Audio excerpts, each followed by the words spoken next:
Hi guys, gonna keep going forward with our read aloud of Edward Tulane, and this is chapter 11. Edward ended up at the dump. He lay on top of orange peels, coffee grounds, rancid bacon, and rubber tires. The first night he was at the top of the garbage heap, and so he was able to look up at the stars and find comfort in their light. In the morning, a short man came climbing through the trash and rubble. He stopped when he was standing on top of the highest pile. He put his hands under his armpits and flapped his elbows. The man crowed loudly. He shouted, "Who am I? I'm Ernest, Ernest, who is king of the world. How can I be king of the world? Because I am the king of garbage.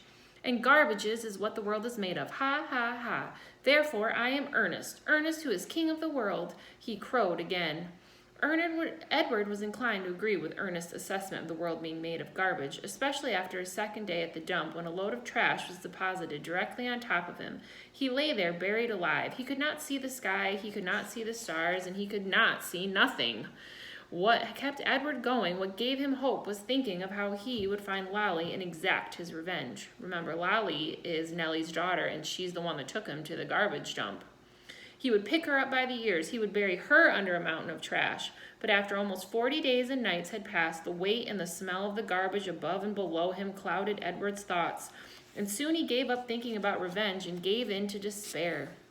It was worse, much worse than being buried at sea. It was worse because Edward was a different rabbit now. He couldn't say how he was different, he just knew that he was. He remembered again Pellegrinia's story about the princess who had loved nobody. The witch turned her into a warthog because she loved nobody. He understood that now. He heard Pellegrinia say, "You disappoint me."